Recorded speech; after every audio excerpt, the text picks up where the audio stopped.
আবার আরেকটা বিয়েবাড়ির ভোজ খেতে চলে গেছিলাম।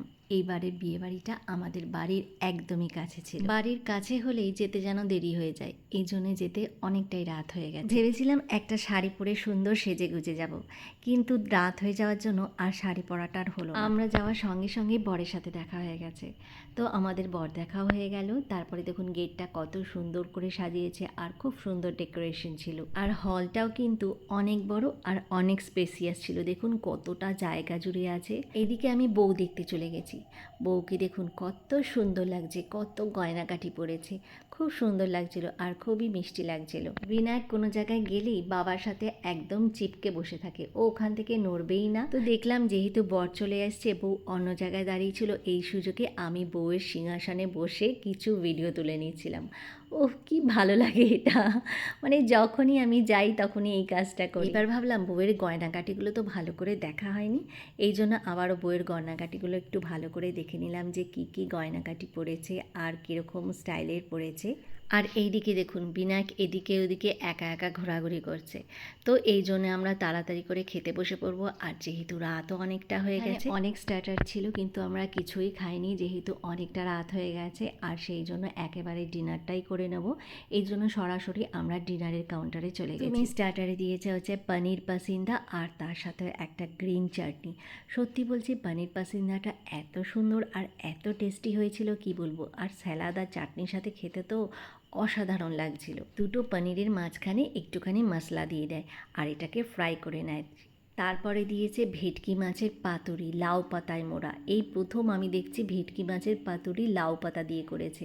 তো খেতে মোটামুটি ভালোই ছিল, আর এখানে অনেক বেশি মশলা ছিল, এই জন্য খুব একটা বেশি আমি খেতে পারিনি। আর গ্রেভিটা যেহেতু অনেকটা ড্রাই ছিল, সেই জন্য ভাত দিয়ে মাখতেও অনেকটা অসুবিধা হচ্ছিল। যাই হোক, ভেটকি মাছ তো অনেকেই পছন্দ করে। ভেটকি মাছের পাতুরিটা কিন্তু সবাই একদম পারফেক্টলি ঠিকঠাক মতো বানাতে পারে না। আর এই দিকে দেখো বিনায়ক কী করছে, চিকেন দেখেই ওয়াক, প্রথমে বলছিল চিকেন খাবো চিকেন খাবো, আর চিকেন খেয়েই বলছে আমার ঝাল লাগছে। তারপরে এখানে দেখো আরেকটা মেনু দিয়েছিল, সেটা হচ্ছে গন্ধরাজের কাতলা মাছ। তো গন্ধরাজ কাতলাটা খেতে কিন্তু বেশ ভালোই লাগছিল, একটা সুন্দর একটা গন্ধরাজের গন্ধ বেরোচ্ছিল, আর গ্রেভিটাও একটুখানি লাইট হয়েছিল, আর খেতে কিন্তু খুবই টেস্টি হয়েছিল। বিয়েবাড়িতে কিন্তু বেশি মেনু হলে খাওয়া যায় না, আমি এখানে দুটো তিনটে আইটেম একটুখানি স্কিপ করেছিলাম, যেরকম ডাল ছিল, আরও দু একটা আইটেম ছিল, সেটা আমি নেইনি, কারণ খুব একটা বেশি মেনু হলে একদমই খাওয়া যায় না।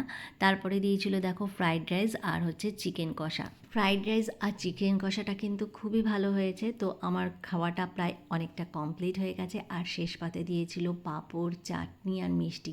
তোমরা তো জানোই আমি মিষ্টি খুব একটা বেশি পছন্দ করি না, সেই জন্য মিষ্টিটা আমি স্কিপ করে গেছি। আর বিনায়ক যেহেতু পনির পাসিন্দাটা খায়নি, তো ভাবলাম ওর পনির পাসিন্দাটা যেহেতু খুবই ভালো হয়েছিল, সেটা আমি লাস্টে একদম শেষে ওরটাকে নিয়ে খাচ্ছিলাম। বিনায়ক কিন্তু বিয়েবাড়িতে এসে কিচ্ছু খেতে চায় না, বলে ঝাল আর ঝাল। তো প্রথমে ও একটুখানি পাঁপড় খায়, আর তারপরে শেষে খাবার হচ্ছে ওর আইসক্রিম।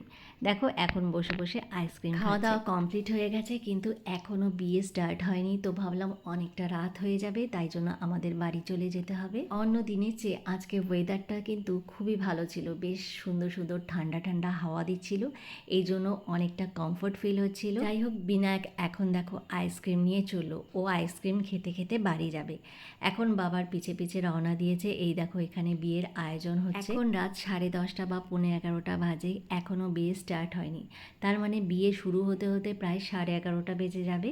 আর পরের দিন যেহেতু বিনায়কের স্কুল আছে, সকাল সকাল উঠতে হবে, সেই জন্য আমাদের এখন চলে যেতেই হবে। আর এই দিকে দেখো বিনায়ক আইসক্রিম নিয়ে হাতে সিঁড়ি দিয়ে নামছে। উফ, এত দুষ্টু হয়েছে যে কি বলবো, কিচ্ছু খেতে চায় না, শুধু আইসক্রিম খাবে, চিপস খাবে, এগুলো খেতে তার ভালোবাসে। তো আমরা চলে এসেছি গেটের দিকে, আর এই দিকে দেখো সবাই মিলে ফটোশ্যুট করছে, তো আমি ভাবলাম ওদের সাথে আমি একটুখানি ফটোশ্যুট করে নিই। সত্যি বলছি, মাঝে মধ্যে এরকম একটা ইনভিটেশন পেলে কার না ভালো লাগে। যাই হোক, আজকে বিয়েবাড়িতে খুবই মজা হয়েছে। তো এখানে আমাদের অনেক বোনের সাথে দেখা হয়ে গেছে, বলছে চলো আমরা একটুখানি র্যাম্প ওয়ার্ক করি। আবারও নতুন নতুন ব্লগ নিয়ে তোমাদের সামনে চলে আসবো। তো আজকের মতো গুড নাইট, টাটা।